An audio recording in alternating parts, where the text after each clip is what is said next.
Eu digo sempre, não basta assistir, tem que participar. Então, se inscreva no canal, toca o sininho, envia sua mensagem, sua dúvida, sua pergunta. É para isso que estamos aqui.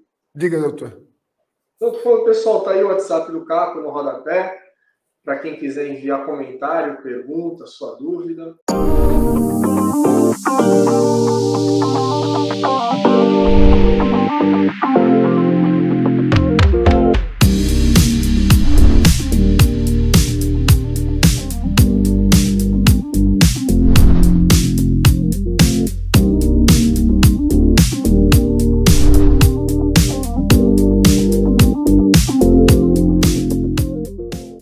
Eu vou começar hoje tirando algumas dúvidas de perguntas que me fizeram essa semana. Eu tive aqui ontem com o seu Mauro, acho que eu conversei com o senhor ontem, né? E fez uma pergunta que me deixou meio sem resposta. Apesar de saber que para aposentar depois da reforma, homem é 65 anos e mulher 62 e 30 anos de contribuição, né? Vai ser por tempo de contribuição. Mas eu fiquei na dúvida. Exatamente que eu fiquei na dúvida, porque a gente confunde muito tempo de contribuição e aposentadoria por idade. Então, vamos lá. Por idade é 65 anos, não é isso? Mas é que tá, Caco. Vamos primeiro falar quais as novas regras, depois eu falo das regras de transição. As novas regras instituídas pela reforma da Previdência envolvem apenas uma aposentadoria, a programada. Claro, existe ainda a aposentadoria por invalidez, que é por incapacidade permanente, aquela aposentadoria diferenciada para o portador de deficiência, que tem muito assunto sobre ela, aliás, vale a gente fazer um programa só sobre isso. Existem outros benefícios, como pensão por morte, benefício por incapacidade temporária, que é auxílio-doença, auxílio-acidente, famoso prato de sopa, mas a aposentadoria por tempo de contribuição acabou. Para a maioria das pessoas. Vou explicar por que para a maioria. Não existe mais aposentadoria só por tempo. Existe agora a aposentadoria programada, que ela é por idade com um mínimo de carência. A nova idade é de 62 anos para as mulheres. Antes da reforma era 60. Os homens tiveram a idade mínima mantida, 65 anos. Aí o tempo mínimo de contribuição para essa aposentadoria programada é de 15 anos, tanto para o homem quanto para a mulher, se eles ingressaram no sistema antes da reforma. Quem passou a contribuir para o INSS depois de 12 de novembro de 2019, quem começou a contribuir para a Previdência nos últimos 2 anos e meio, mais ou menos, vai ter que cumprir um outro tempo mínimo. Mulher continua sendo 15 anos e homem, 20 anos de tempo mínimo de contribuição.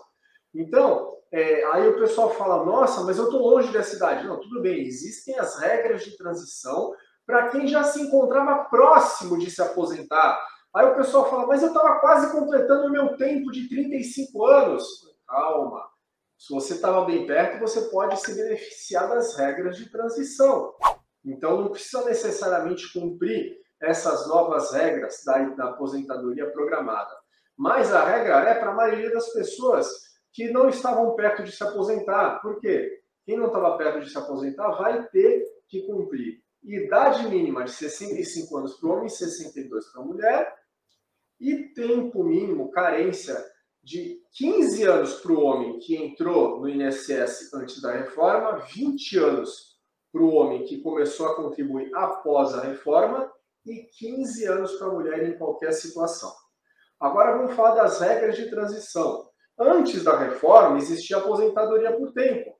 35 anos para o homem e 30 para a mulher. Quem estava próximo de se aposentar pode se beneficiar das regras de transição, do pedágio de 50%, pedágio de 100%, regra de transição por pontos, tem também a regra da idade mais tempo, se fizer um mínimo de 30 anos, uma certa idade que não precisa necessariamente ser 65 para o homem e nem 62 para a mulher, tem a idade progressiva para as mulheres, então cada caso tem que ser analisado separadamente para verificar qual a regra que mais se adequa ao caso, ao segurado.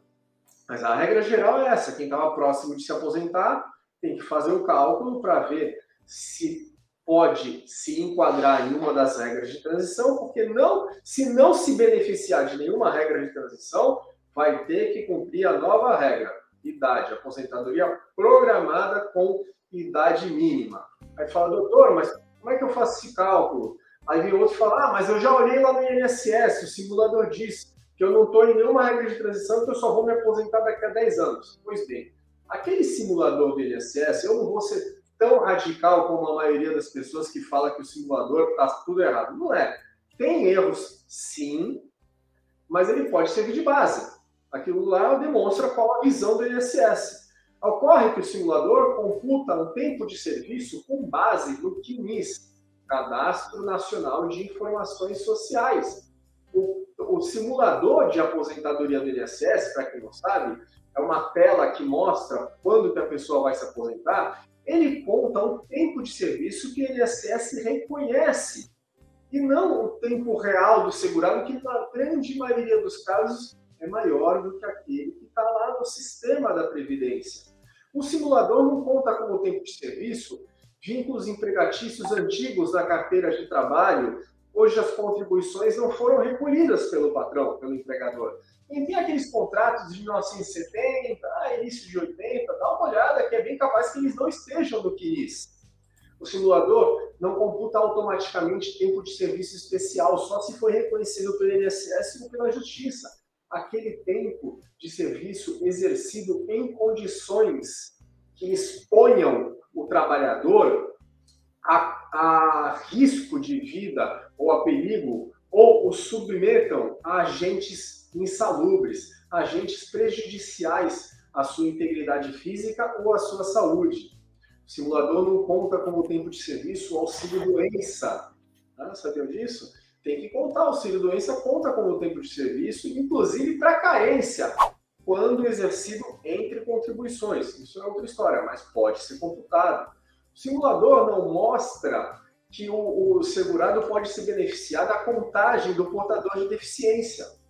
O simulador também não mostra quais as contribuições que o segurado pode recolher em atraso. Tá? Que isso é outra coisa que o segurado tem que tomar cuidado. Tem gente que pega aquele período em atraso, aquele período em aberto, que não pagou INSS, vai lá e paga tudo de uma vez. E aí vê que não adiantou nada. Existem requisitos, existe um procedimento específico para recolher contribuições em atraso. Então, olha só quanta coisa que o simulador não leva em consideração, porque não está no sistema do INSS. Aí pergunta, qual a melhor forma? Tem que fazer a contagem e planejamento com um profissional que saiba fazer essa conta. Porque o planejamento ele vai não só apontar o tempo correto de serviço que a pessoa tem, vai mostrar o que a pessoa tem que fazer para regularizar o cadastro dela, porque o Cadastro Nacional, o CNIS, ele consta com o que a gente chama de indicadores. É uma legenda que tem lá embaixo do CNIS. Muita gente está cheia desses indicadores. O indicador significa uma pendência. Alguma coisa que o INSS vai questionar na hora de se aposentar. Tem gente que tem contribuição lá da carteira de trabalho, mas o empregador não verteu a contribuição. O empregador comunicou depois a Previdência, ou tem divergência de informação entre o que está na carteira e o que o empregador falou. Tem gente que recolheu sobre o código errado. Tem gente que recolheu abaixo do valor mínimo. Então, tudo isso aí, muitas outras coisas viram pendências no CNIS. Elas se tornam indicadores, lá na legenda, embaixo do CNIS. Isso pode atrapalhar a aposentadoria. Então, o planejamento vai servir também para corrigir, para consertar as pendências dos indicadores do CNIS. O planejamento vai também falar qual a melhor data para a pessoa se aposentar. Qual o benefício mais próximo? Olha, você tem mais chance de se aposentar por exemplo, daqui a 3 anos, pela regra de transição do pedágio de 50%. Mas não só isso. Um bom planejamento vai indicar o melhor benefício. Tem gente que pode se aposentar daqui a 2 anos, mas se esperar mais 1 ano, consegue um benefício bem maior. É isso que um bom planejamento indica. Se vale a pena esperar ou não. Porque um bom planejamento também vai indicar o valor que a pessoa vai receber e quanto ela pode receber até a expectativa de vida dela. Quanto ela vai deixar de receber se optar por outro benefício. Olha, você não vai querer essa aposentadoria daqui a 5 anos, vai preferir a outra daqui a 7 anos? Quanto que você vai deixar de receber nesses 2 anos? Isso também tem que contar. O planejamento vai indicar também a economia que a pessoa vai fazer, se ela optar por este ou aquele benefício, quanto ela vai deixar de recolher em função da sua escolha.